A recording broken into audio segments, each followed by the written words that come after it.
예, 잠언 30장 1절로 봉독하겠습니다.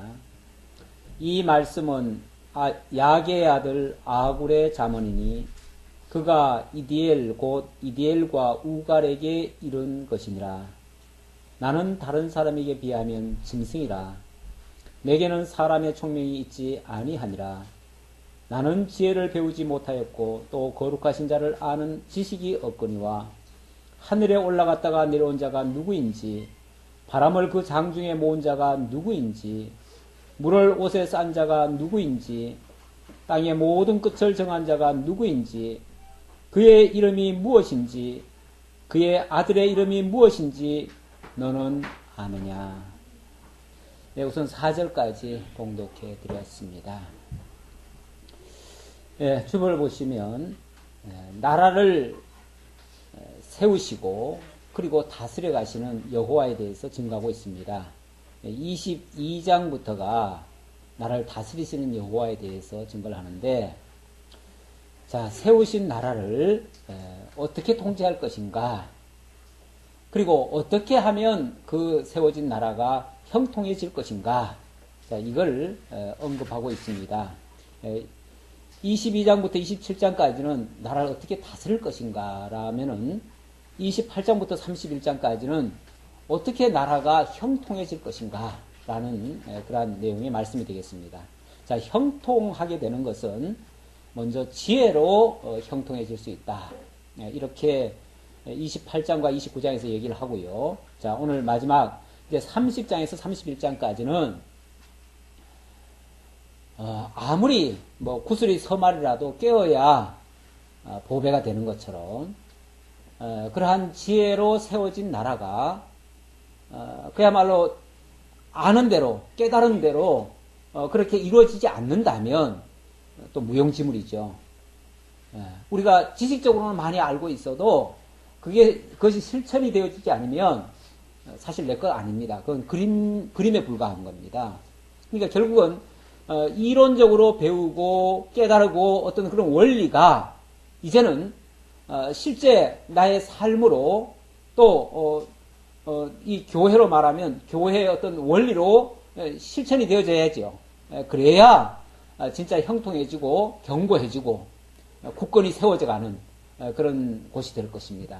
물론 이것은 하나님께서 나라를 세우시고 그 나라를 그렇게 형통하게 하시는, 다스리고 형통하게 하시는 그런 내용으로서 직접적으로는 그 당시 역사적 상황 속에서 하나님이 다윗 왕국을 세우시고 솔로몬으로 하여금 그 나라를 형통하게 하고 그리고 그 후손들에게 그 나라를 세워가시는 그런 내용의 말씀인데, 이것이 거기서만 국한되는 게 아니고 바로 하나님의 이 지상의 하나님의 나라가 실체적으로 이 땅에 하나님의 교회로 세워졌기 때문에 이 하나님의 교회가 어떻게 세워지며 어떻게 다스려지며 어떻게 견고하게 될 것인가에 대한 우리는 원리로 받아들일 수 있는 거죠.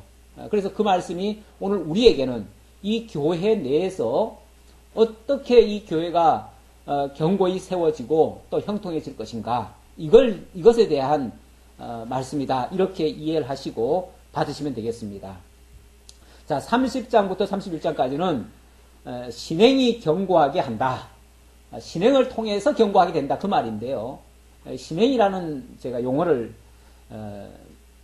하나 만들었습니다.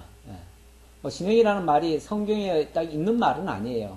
근데 이제 문자 그대로 말하면은 믿음의 행함이죠. 믿음의 행위죠. 야고보서에서도 보면은 우리가 믿기만 하고 행치 아니하면 그게 무슨 믿는다고 할 수 있느냐. 그런 믿음을 행함 없는 믿음을 온전한 믿음이라고 말할 수 없다. 죽은 믿음이다. 이렇게 얘기를 했죠.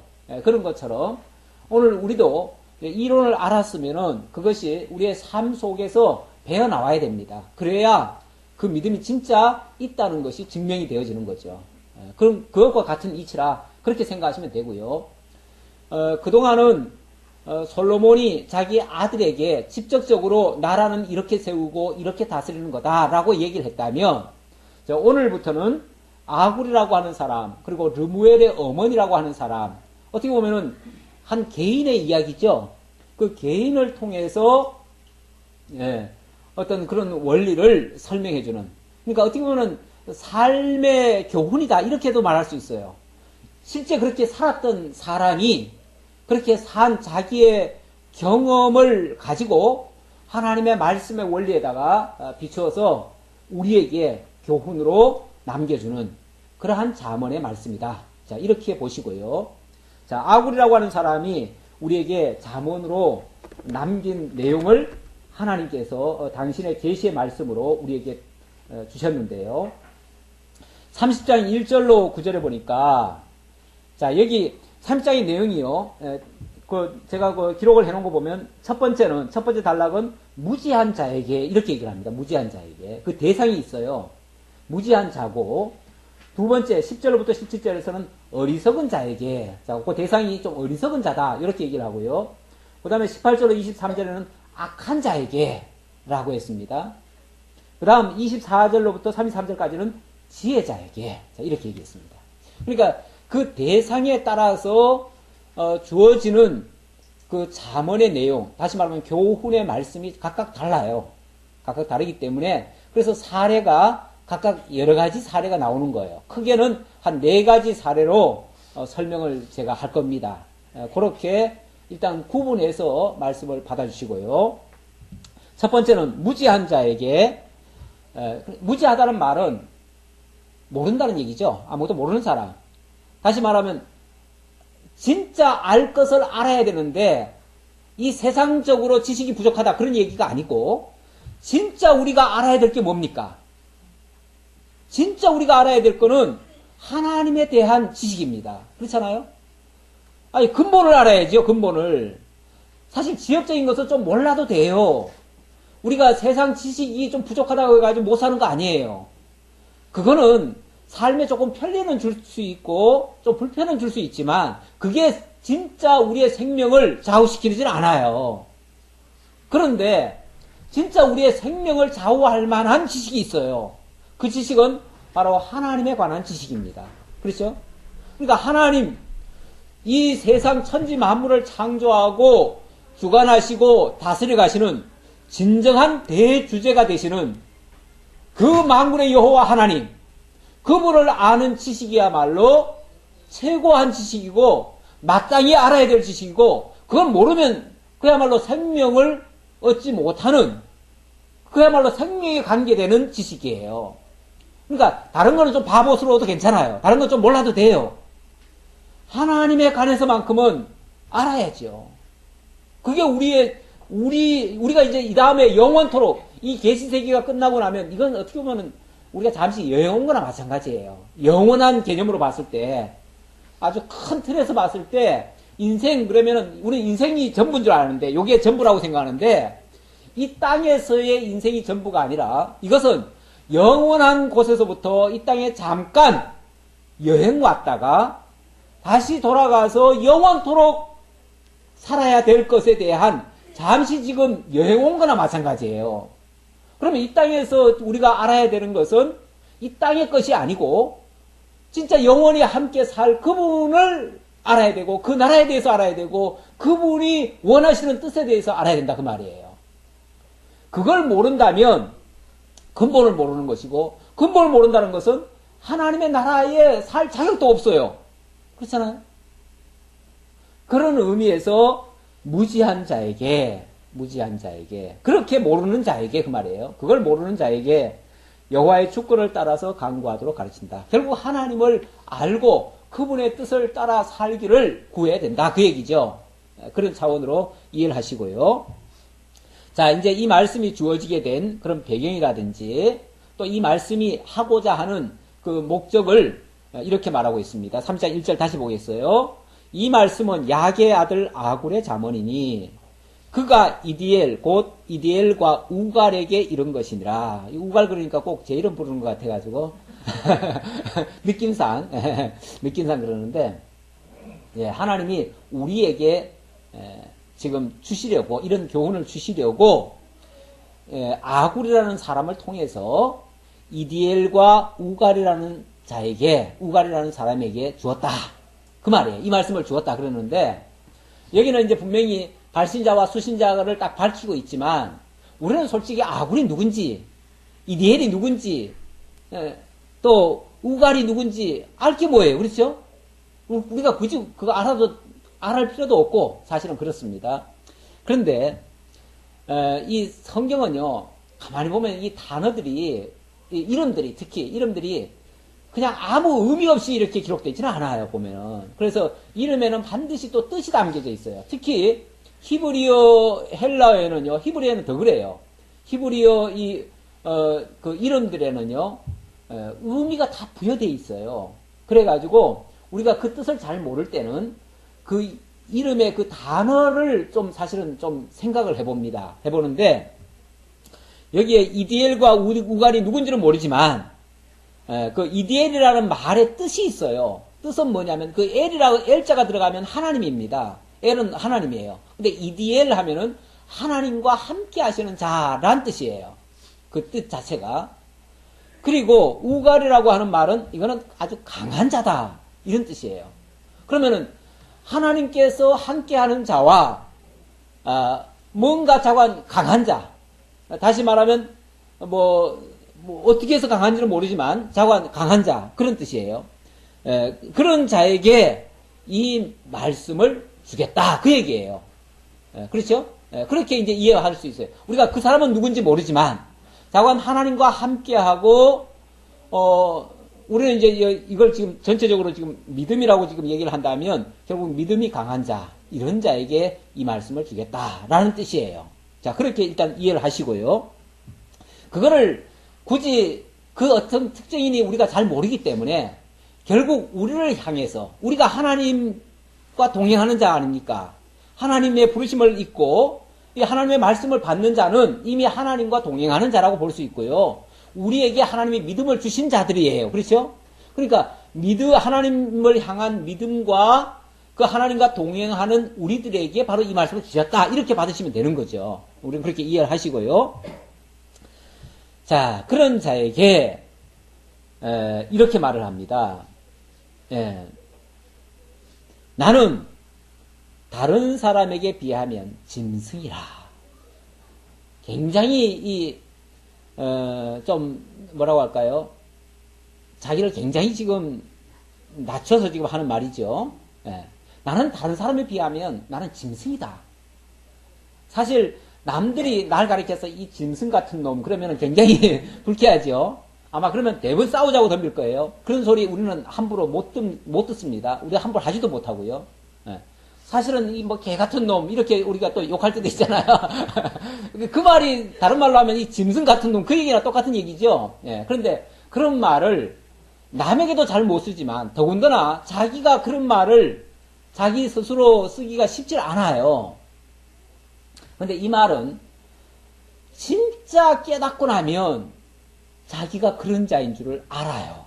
그러니까 이 말은 진짜 자기가 바보스러워서 그 말을 한 게 아니고 깨닫고 나면 하나님 앞에서 자기가 너무너무 어리석고 무지하고 부족하고 정말 모르는 것이 많은, 아무것도 모르는 존재가 뭡니까? 그 짐승이에요.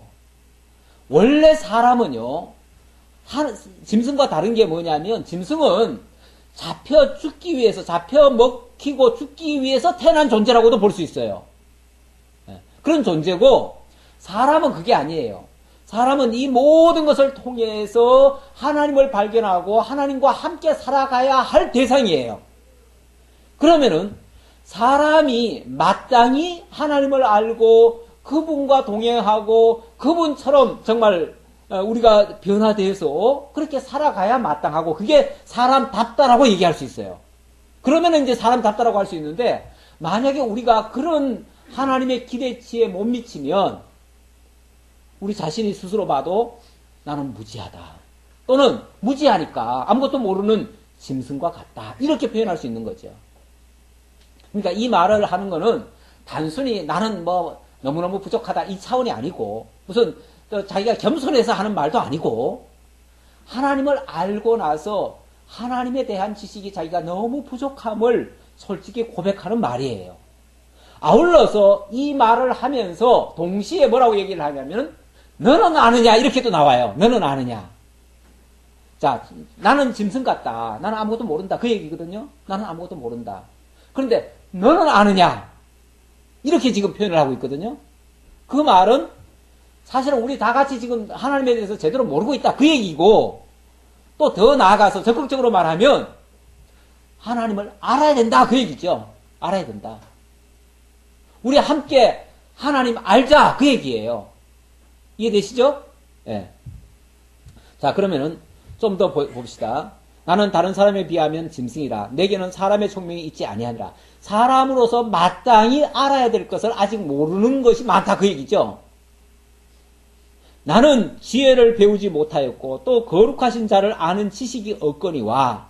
다시 말하면 하나님의 진짜 그 뜻, 하나님의 진짜 그 지혜, 이걸 아직 내가 잘 모르겠다. 그 얘기예요. 그건 상당히 깨달으면 우리가 말씀을요, 참 우리 특이하죠. 우리가 처음에 말씀을 깨닫고 나서요, 뭐 말씀을 깨닫는다는 게 처음에 어쩌면은 뭐 성경 한 권을 띱니다. 말씀을 통해서 같이 교류하면서. 그래서 예를 들어서 뭐 마태복음을 띄었다고 칩시다. 마태복음 띄고 나서 우리의 감격이 어떤가 하면요, 성경 다 아는 느낌. 이 천하를 다 얻은 느낌. 더 이상은 알 필요도 없을 느낌. 더 이상 누가 내 선생이 되겠어요. 왜냐면 내가 다 알아버렸으니까. 그 정도의 어떤 희열이 있습니다. 그리고 어떤 막 감격도 있고, 그것 때문에 막 정말 미칠 듯이 기쁘고 즐거운 그런 마음이 있습니다. 그런데 마태복음 이제 끝나고 나서 이제 다 알았어요. 그런데 마가복음 들어가 보는데 또 이게 생소한 거야. 또 다른 말씀을 들으니까 또 새롭고 또 새로운 거예요. 지금까지 또 몰랐던 얘기가 또 나오는 거예요. 그리고 가다 보면요, 처음에는 막 천알 다 얻은 것처럼 그렇게 날뛰다가 나중에 가보면, 야 뭐야, 내가 지금까지 안 게 이게 다가 아니었어? 그리고는 스스로 이제 조금씩 이제 머리를 숙이는 거죠. 저는 막 다 알았다고 막 떠벌리던 것도 이제 함부로 말 못하는 거죠. 그리고 괜히 지난번에 뭐라고 또 얘기했던 게 옛날에 막 그렇게 못 모르고 막 얘기했던 게 지금 가만히 생각해 보니까 부끄러운 거죠. 그러다 보니까 나중에 가서는 내가 제대로 안 게 아니었구나. 지금까지 제대로 몰랐네. 그리고는 그때 가가지고 나는 아직 너무 몰라. 아무것도 모르겠어. 이렇게까지 나올 수 있는 거죠. 지금 어쩌면은 지금 아굴은 그런 차원에서 자기가 지금 짐승이라고 표현한 겁니다. 자기가 진짜 바보라서 지금 이 말 합니까? 진짜 바보면 이런 말도 못해요. 진짜 바보는 항상 잘난 줄 알아요. 바볼수록 원래 더 잘난 체 하는 겁니다. 그런데 진짜 제대로 깨달으신 분은요, 말도 함부로 못해요. 말하면은 나중에 가보면 실수밖에 안 되니까. 자, 그런 차원에서 하는 말이에요. 그런 차원에서 자기는 아직까지 지혜를 다 배우지 못했다. 또 거룩하신 자를 아는 지식이 아직 많이 부족하다. 그리고 하늘에 올라갔다가 내려온 자가 누구인지, 바람을 그 장중에 모은 자가 누구인지, 물을 옷에 싼 자가 누구인지, 땅의 모든 끝을 정한 자가 누구인지, 그의 이름이 무엇인지, 그의 아들의 이름이 무엇인지 너는 아느냐? 근데 진짜 아무것도 모르는 사람은요, 이런 질문을 할 수 있어요? 여기 지금 질문을 가만히 보세요. 이 질문이 보통 사람이 할 수 있는 질문이에요? 이거는요, 물론 완벽하게 알았다 소리는 못할지라도, 우리가 어떻게 완벽하게 압니까? 완벽하게는 모를지라도, 굉장히 많은 것을 지금 사실 터득한 사람의 이야기예요. 굉장한 지금 지식을 알고 있어요. 하늘에 갔다가 내려온 자가 누구인지 지금 이 말 하잖아요. 거기다 보면은 뭐 바람을 장중에 모아서 뭐 역사를 한 사람, 물을 옷에 싼 자, 이게 천지 창조할 때의 모습들 아니에요? 뿐만 아니라 땅의 끝을 정한 자, 그의 이름, 그의 아들의 이름까지. 도대체 그분의 아들의 이름은 누구죠? 아니, 이런 걸 어떻게 아굴이 어떻게 이런 얘기를 다 하죠?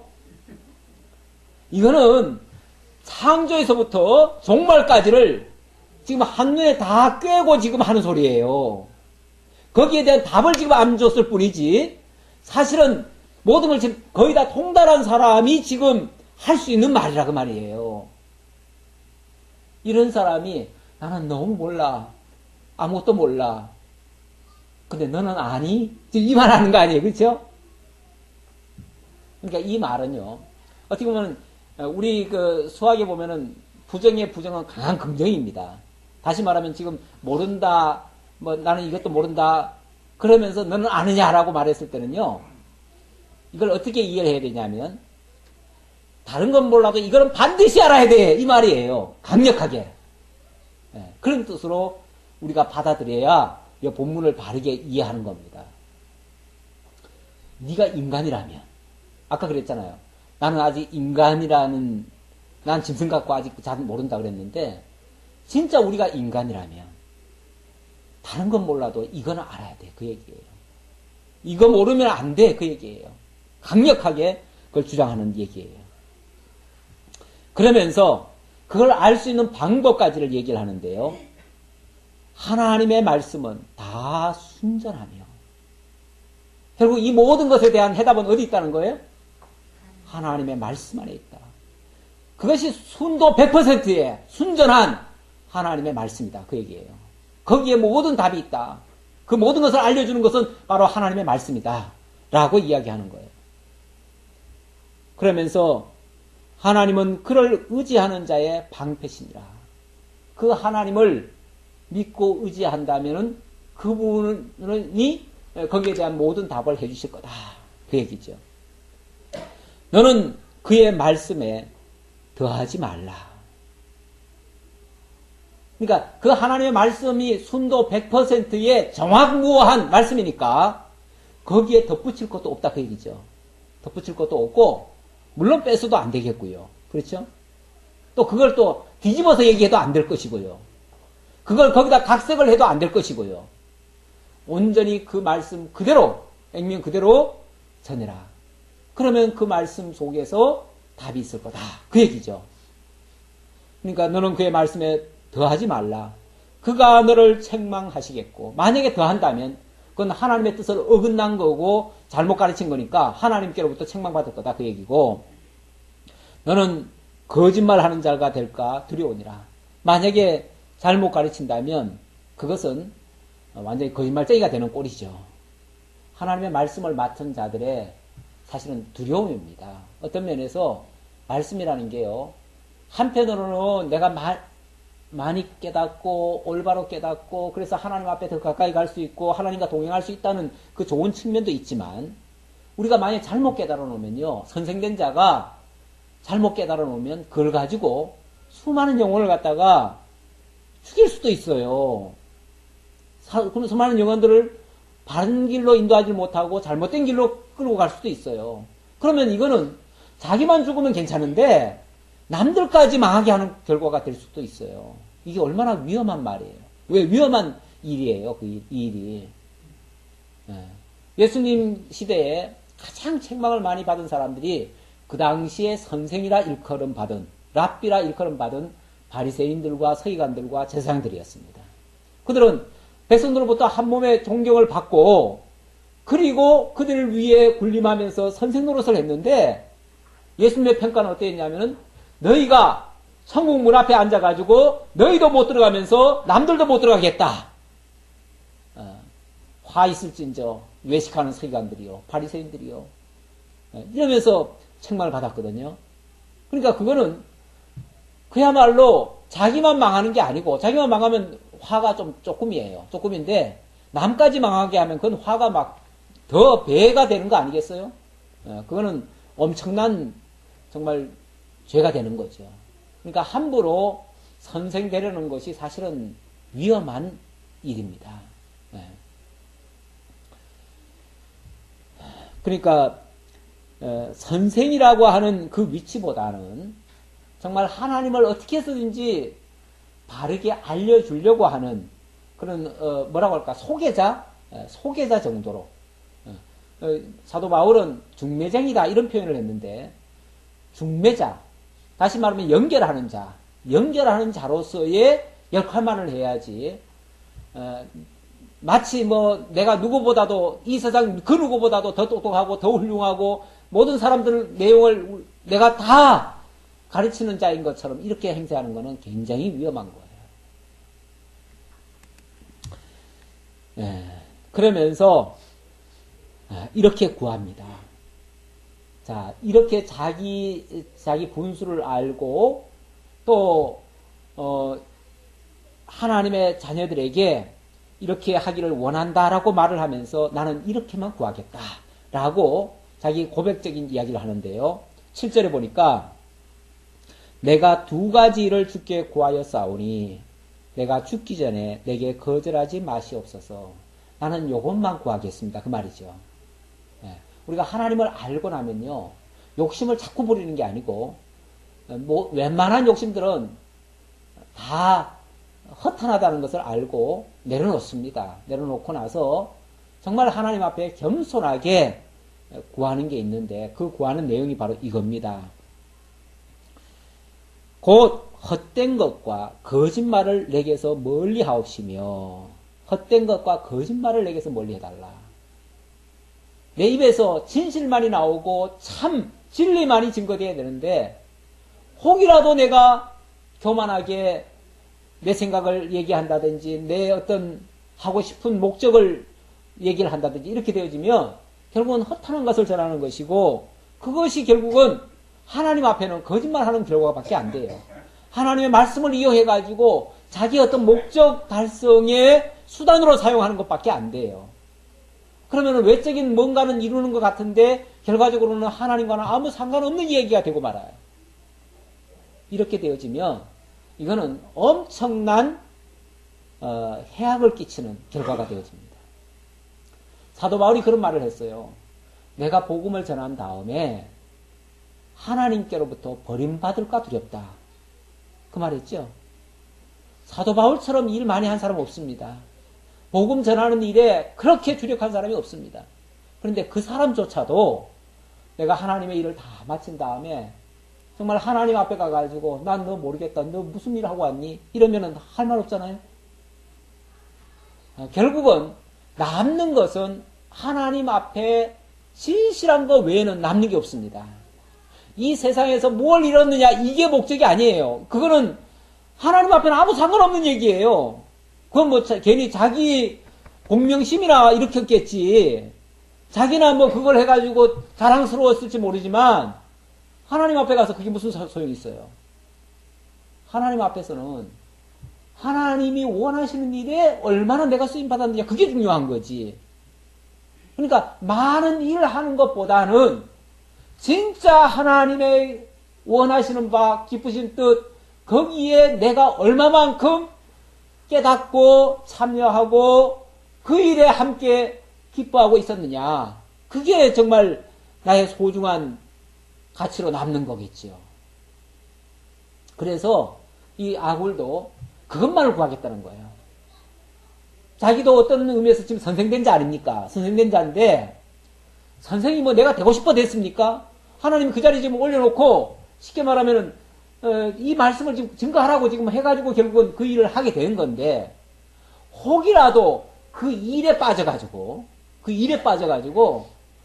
일의 목적 달성에만 그냥 초점을 맞춰가지고 어떤 성과에만 성과 위주로 해가지고 혹이라도 거짓말을 한다든지 헛된 말을 한다든지 자기 그것 때문에 자기 그걸로 해가지고 자기 공명심을 일으켰다면 그건 나중에 가서 결국은 하나님 앞에 가서 아무것도 없는데요. 빙털털이 될 건데. 그래서 그것이 없기를 하나님 앞에 구합니다. 그 다음 또 하나는 나를 가난하게도 마옵시고 부하게도 마옵시고 오직 필요한 양식으로 나를 먹이시옵소서. 혹 내가 배불러서 하나님을 모른다 여호와가 누구냐 할까 하며 혹 내가 가난하여 도둑질하고 내 하나님의 이름을 욕되게 할까 두려워함이니이다. 이것도 하나님 앞에서 두려운 마음으로 지금 이 말을 합니다. 사람이란 이 존재가요, 참 어떻게 보면 원래 하나님이 지으신 들짐승 가운데 가장 강교한 것이 뱀이라고 그랬는데 그 뱀 다음에 강교한 것은 아마 인간 같아요.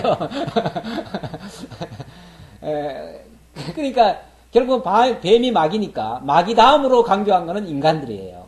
예. 조금만 잘해주면 그만 인간은 예, 어디까지 교만해지냐면은 도대체 하나님이 누구냐? 하나님이 어디 있느냐? 하나님 필요 없다는 거예요. 하나님이 누구냐 할 정도로 이렇게 바뀔 수 있다는 거예요. 실제로 이 교회사의 통계가 있습니다. 교회사의 통계가 막 박해기, 우리는 얼른 생각할 때 막 엄청난 박해가 있고 엄청 막 사람을 막 예수 믿는다고 죽이고 이러면 복음 안전해질 것 같죠? 근데 그럴 때는 오히려 복음이 아주 왕성하게 전해집니다. 근데 반대로 너무너무 전할 그 환경이 좋아져 가지고 막 30%, 40% 국민의 이렇게 막 올라가잖아요? 이렇게 되어지면요. 그때는 다 타락을 해버립니다. 네, 정말 가난하고 못 살고 어렵고 힘들 때는 다 예수 믿으려고, 예수 믿으면은 잘 될까 해가지고 다 예수 쪽으로 달려오는데, 어느 정도 살 만큼만 되면은요, 그 다음에는 예수가 무슨 필요가 있어요? 하나님이 누구예요 도대체? 하나님 나하고 무슨 상관이 있어? 하나님 없이도 다 잘 사는데. 그러니까 하나님을 다 떠나게 돼요. 이게 현실입니다. 이게 통계예요. 세계 기독교 사회의 역사들입니다. 실제. 그래가지고 한국교회가 벌써 1000만이 됐다 할 때요.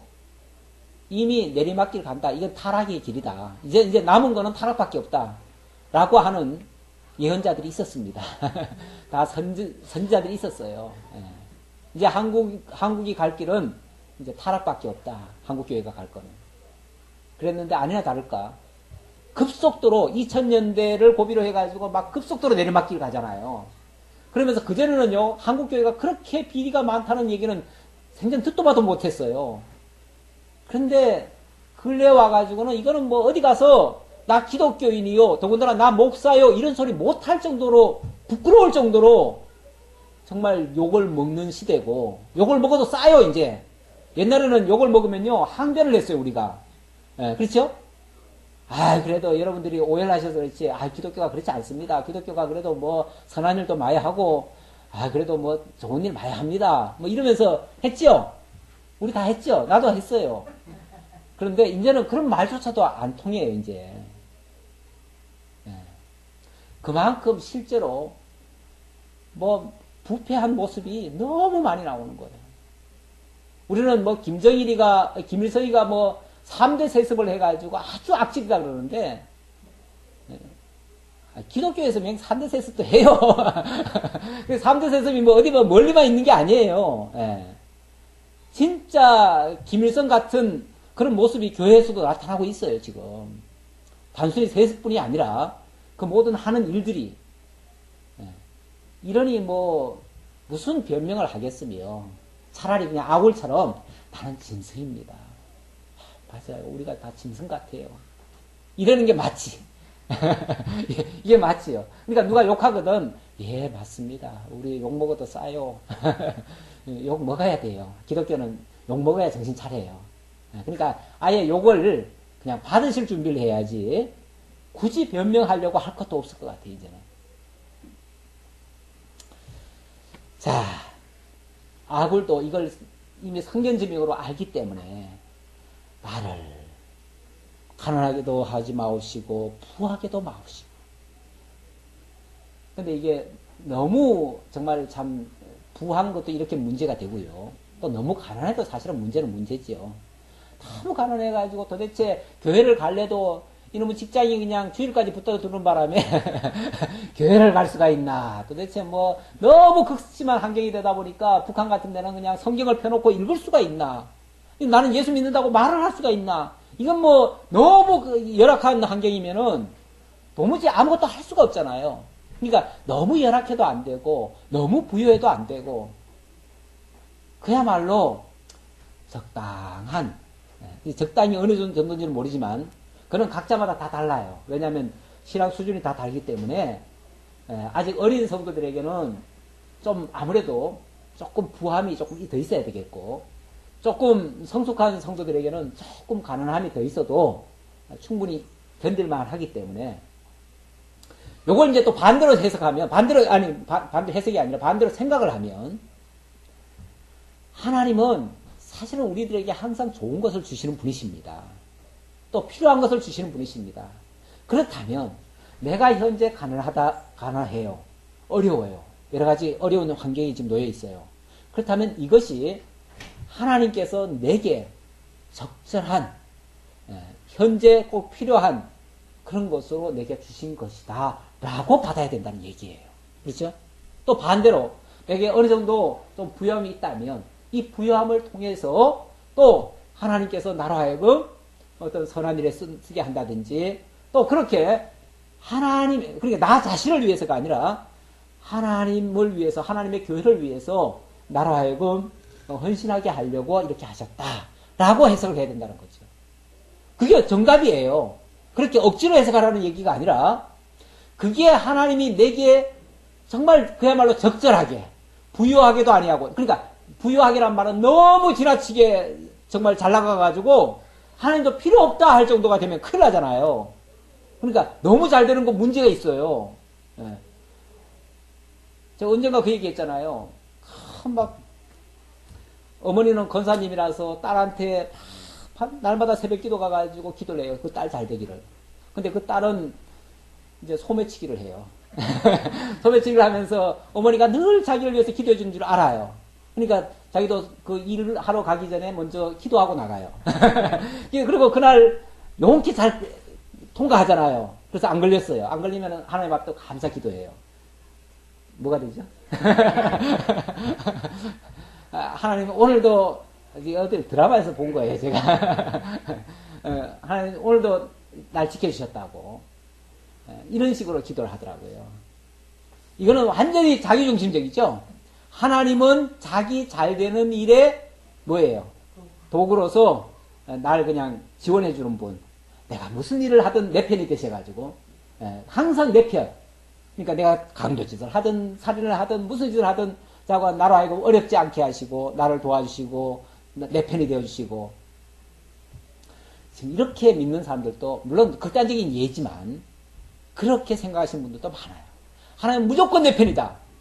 어떻게 무조건 내 편이 될 수가 있어요? 내가 잘못된 길로 가면은 채찍을 드는 것이 진짜 내 편이지. 예. 진짜 사랑하는 엄마라면은 뭐 해야 돼요? 채찍이라도 가해줘야지요. 그게 진짜 날 사랑하는 거죠. 그거를 내가 지금 잘못된 길을 가는데 잘못되게 해달라고 기도하면서 그 일이 잘 됐을 때는 버린 자식이죠. 그렇잖아요? 냉정하게 말하면 그건 버린 거죠. 버렸으니까 너는 그거 먹고 떨어져라. 그 얘기잖아요. 그거는 아예 부모도 손든 거죠. 난 너 더 이상 모르겠다. 그렇게 손든 거나 마찬가지예요. 물론 그렇다고 진짜 엄마가 뭐 자식을 버렸겠어요. 아무리 나쁜 길로 간다고 해서. 하지만은 그러나 앞에서는 아주 냉정하게 해주는 게 맞지요. 자, 무엇보다도 하나님께서는 내게 지금 주시는 것이 가장 적절하고 합당하고 바른 그런 것이다. 가장 좋은 은사가 하나님께로부터 오신 것이다. 온 것이다. 그러면 현재 내 어려움도 사실은 하나님께로부터 주신 은사다. 은혜의 선물이다. 그 말이죠. 혹 내가 배불러서 하나님을 모른다. 여호와가 누구냐 할까 하오며 혹 내가 가난하여 도둑질하고 내 하나님의 이름을 욕되게 할까 두려워함이니이다. 너무 부여해도 안 되고 너무 가난해도 결국 너무 지쳐도 사람이 또 쓰러져 버리잖아요. 쓰러지면 그때 가서는 모든 걸 자포자기 해버리잖아요. 그러니까 자포자기 해도 안 되니까 자포자기 안 할 정도, 다시 말하면 내 믿음의 분량만큼 감당할 수 있는 힘과 더불어 그런 은사도 함께 주십사 하고 기도하는 내용입니다. 우리가 신실한 성도라면 하나님 앞에 사실 이렇게 늘 기도하는 마음으로 살아가는 것이 맞지요. 그 다음 10절로부터 17절의 말씀입니다. 어리석은 자에게 탐욕과 위선의 결말이 비참함을 가르쳐주는 내용입니다. 자, 이번에는 그 대상이 어리석은 자다 이렇게 말씀을 드릴 수 있어요. 10절 보겠습니다. 너는 종을 그의 상전에게 비방하지 말라. 종을 그의 상전에게 비방하지 말라. 그가 너를 저주하겠고 너는 재책을 당할까 두려우니라.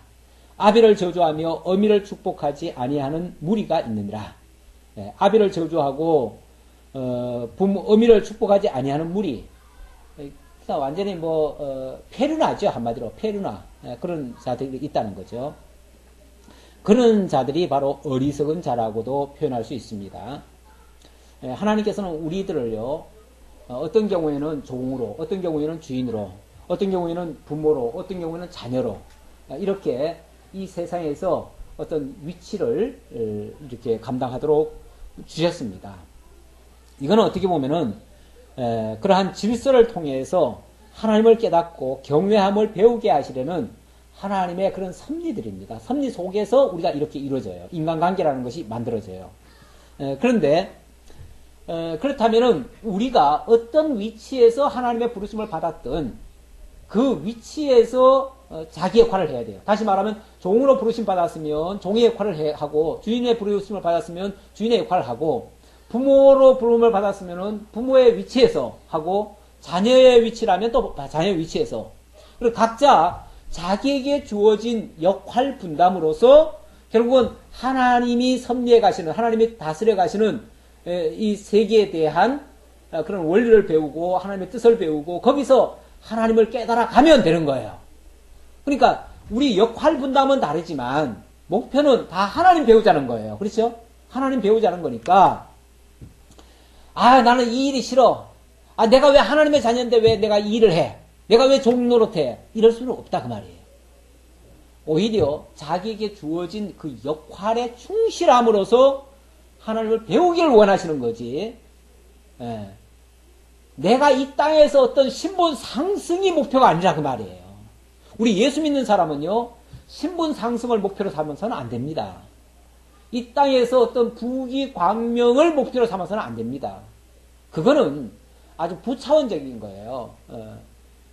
부차적인 것들이에요. 그런 것들은 있어도 좋고 없어도 좋고 있으면 좀 더 편리하겠고 없으면 좀 불편할 뿐이에요. 그래도 이걸 통해서도 하나님 배우는데 상관없고요. 저걸 통해서도 하나님 배우는데 아무 상관없어요. 그러니까 어떨 때는 그냥 맨날 무릎 꿇고 하면서도 하나님 배울 수 있고요. 그래서 우리 기독교적 원리에 의하면은 로마서 13장에서도 그런 얘기가 나오는데 하나님께서 위에 있는 권세들에게 굴복하라 그런 얘기도 나오죠. 그건 이미 주어진 거기에 적응하면서 살라 그런 얘기랑 마찬가지예요.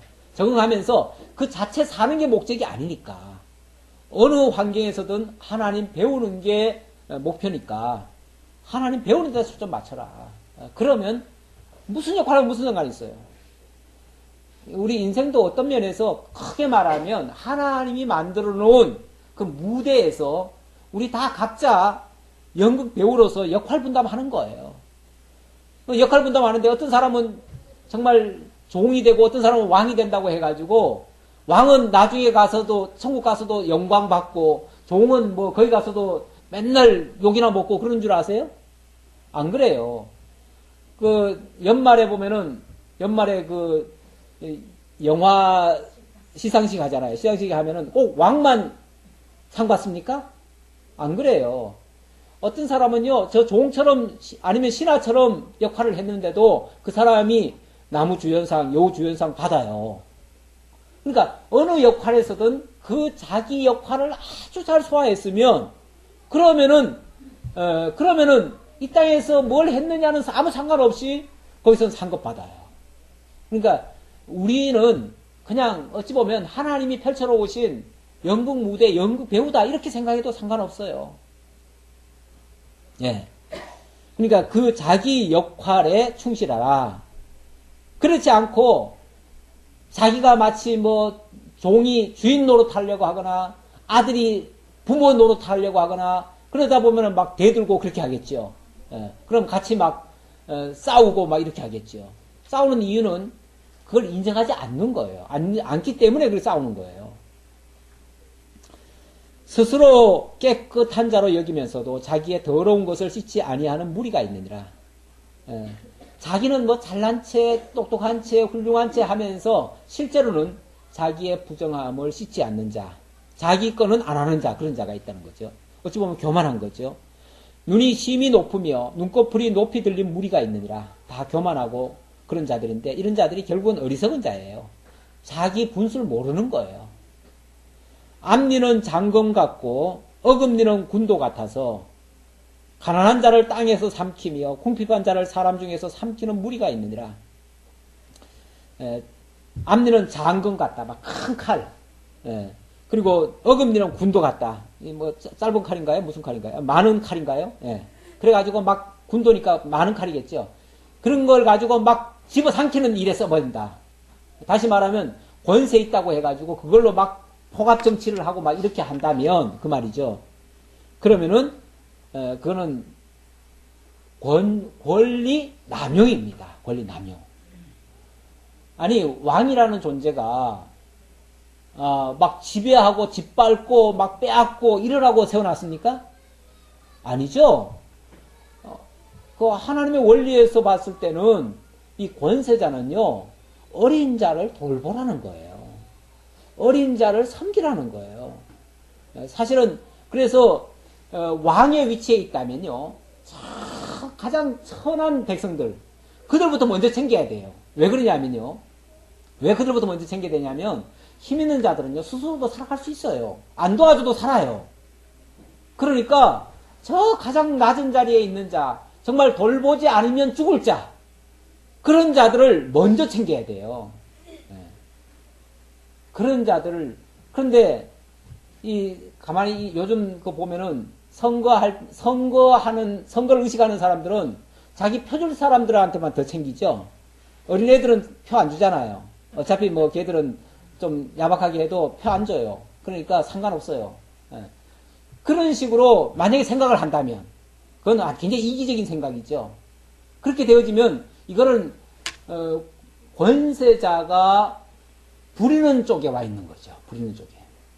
권세자는 원래 섬기라는 직입니다. 섬기라는 직인데 부리는 쪽으로 가기 시작하면 그거는 굉장히 안 좋은 모습이죠. 자, 그런 자도 있다 그 말인데 그거는 한마디로 말하면 여기서는 지금 다 통 싸잡아 가지고 그것을 어리석은 자다 이렇게 표현을 합니다.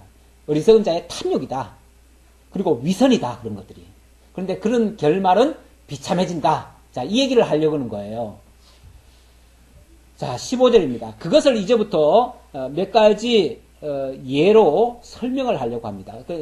비유적으로 설명을 하려고 하다 보니까 이제 땅에 있는 어떤 걸 가지고 이제 비유적으로 하는데 첫 번째는 거머리 얘기가 나옵니다. 15절 거머리에게는 두 딸이 있어 다오 하느니라. 족한 줄을 알지 못하여 족하다 하지 아니하는 것 서너시 있나니 곧 수월과 아이 베지 못하는 태와 물로 채울 수 없는 땅과 족하다 하지 아니하는 불이니라. 자, 이 거머리 얘기가 나오고 족한 줄을 알지 못하는 것들 이야기를 하는데요. 이 거머리는 원래 피를 빠는 거죠. 피를 빨고 그런 것들인데 이거는 욕심이 아주 굉장히 지나친 것을 지금 표현하는 말입니다. 여기 다오 그러는데 이건 끝까지 그냥 계속 빨아댄다는 거죠. 계속 빨아대요. 원래 거머리가 한번 들어오면은 막 피를 끝까지 빨아대는가 봐요. 그래서 나중에는 피가 모자라서 사람이 죽기도 해요. 거머리가 들어와가지고 그렇게도 하는데 이 지렁이나 거머리는요. 이 지렁이과죠. 일종의 그런 거죠. 이 지렁이도 흙을 계속 먹습니다. 먹고는 계속 뒤로 내보내면서 또 먹어요. 그러죠? 계속 다오. 계속 받아들인다는 거예요. 끊임없이. 쉽게 말하면, 보통은 왜 우리가 배부르면 더 이상 못 먹잖아요. 그렇죠? 이제 그만하죠. 그만하는데, 이런 이 거머리가류는 그게 없어요. 계속 달래는 거야, 계속. 끊임없이 그냥. 그래서 그게 이제, 저 시골에 지렁이가 있으면은 땅은 잘 갈아엎어요. 그게 다 갈아엎는 거 아니에요. 다 먹고는 내뱉고, 먹고는 내뱉으니까 땅은 아주 옥토를 만들어요. 물론 그 역할인지는 모르지만, 어쨌든 계속 끊임없이 먹는 그것에 대한 지금 비유입니다. 이렇게 절제할 줄 모르는 욕심. 탐욕이죠, 탐욕. 그 다음, 족한 줄 알지 못하여 족하다 하지 아니하는 선악시, 그 말고도 또 있어요. 또 있는데, 그 대표적인 거, 곧 스월. 이 스월이라고 하는 거는 음부, 지옥이라고도 얘기할 수 있습니다. 이 무저갱이라고도 얘기하는데, 무저갱이라는 거는요, 원래 그 문자 그대로 말하면 끝없는 구덩이입니다. 끝없는 구덩이. 아니, 끝이 없으니까 구덩이에 던져놓으면 끝없이 뭐가 되죠? 계속 떨어지는 거지, 계속. 이게 이제 지옥입니다. 끝이 없어요. 참, 난 이 우주만 생각해봐도 이 우주가 사실은 끝이 없습니다. 끝이 없어요. 어떤 사람들은 저 우주 끝에는 뭐가 있을까 그러는데 끝 없어요. 계속 가요. 이게 다 공중에 있어요, 지금. 모든 우주의 전체가 다 공중에 있어요. 공중에. 하나님이 끝없는 세상을 만들어 놨어요. 그것도 이해가 안 되죠? 끝없는 세상도. 바로 음부도 그런 곳이다. 그리고 아이 베지 못하는 태, 물로 채울 수 없는 땅. 이것은 계속 필요하잖아요. 필요하니까 계속 요구하는 그런 상태다 그 말이죠. 그리고 족하다 하지 아니하는 불. 이 불도요, 한번 불 붙여놓으면 물론 뭐 인공적으로 물을 갖다 쏟아붓든지 아니면 더 이상 살 게 없든지 자관 끝이 없어요. 끝이 없어요. 그러기 전까지는 계속 탄다고 말이에요. 끝이 없이 계속 퍼져나가는 거, 그런 특성들을 몇 가지 예를 들었습니다. 근데 그 결말은 다 뭐죠? 지금 여기서 말하는 그 결말들은 다 뭐예요? 다 비참하게 되는 거예요. 그거는 실제는 소득이 없어요. 우리가 뭔가를 먹는다는 거는 이익을 보자는 거 아니에요. 그렇죠? 우리가 뭔가를 구한다는 거는 이익을 보자는 건데, 뭔가를 얻겠다는 건데, 얻어도 얻어지는 게 없어요. 끝이 없으니까. 그런 건 결국은 허탈한 것을 얻는 거죠. 그건 안 구해도 될 걸 구하는 거죠. 근데 인간도 탐욕이 많으면은 결국은 쓰지 못할 걸 계속 구하는 꼴이 되는 거예요. 이런 결과가 만들어지는 거는 결국은 비참한 결말밖에는 나올 게 없다. 그 얘기예요. 아비를 조롱하며 엄히 순종하기를 싫어하는 자. 앞에서도 그 얘기 했지요. 근데 결국 그런 사람을 통칭해가지고 이런 자들과 같다. 이런 존재와 같다. 그 얘기예요. 조롱하며 엄히를 순종하기를 싫어하는 자의 눈은 골짜기에 까마귀에 쪼이고 독수리 새끼에게 먹히리라. 어떻게 보면은 좀 저주 같은 표현인데 결국 그 결과가 비참해진다. 그 얘기예요. 비참해진다. 결국 뭐가 남느냐 그 말이죠. 결국 자기 다 그렇게 욕심만 냈지 결국은 자기한테 얻어지는 건 아무것도 없고 결국은 다 쪼이고 나면은 빈털털이 되는 거. 그런 상태가 될 거다 그 말이죠. 우리 인생도 사실은 다 빈털터리로 가는 거 아니에요? 그렇게 많이 모아놔도 다 빈털터리로 가요. 결국 남는 거 아무것도 없어요.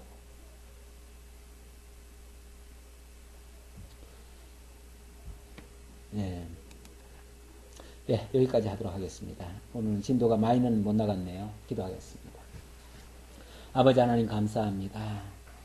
우리에게 가장 필요하고 또 없어서는 안 될 그러한 것과 또 우리가 추구하지 말아도 될 것들, 정말 허무한 거, 이런 것을 추구하느라고 헛된 세월을 보내고 허망한 인생을 사는 그런 존재도 있음을 오늘 말씀을 통해서 일깨워 주셨습니다. 우리에게 정작 필요한 것은 하나님의 나라고 또 우리 자신이 하나님의 의에 동참하는 것이고 하나님의 영원한 기업을 소유하는 것인데 우리가 이 땅에서 참으로 발견해야 될 것을 발견하지 못하고 오히려 쓸모없고 거추장스러운 것들만 추구하다가 결국은 헛된 인생만 살아가는 허무한 것에 굴종하는 그러한 어리석은 자도 될 수 있다는 것을 오늘 말씀을 통해서 깨달았사오니 정말 우리가 무엇을 위해서 먹고 마시며 무엇을 위해서 일할 것인가를 깊이 생각하고 참된 가치만을 위해서 달려갈 수 있는 저희 모두가 되도록 인도해 주옵소서. 함께해 주심을 감사하고 예수님의 이름으로 기도하옵나이다. 아멘.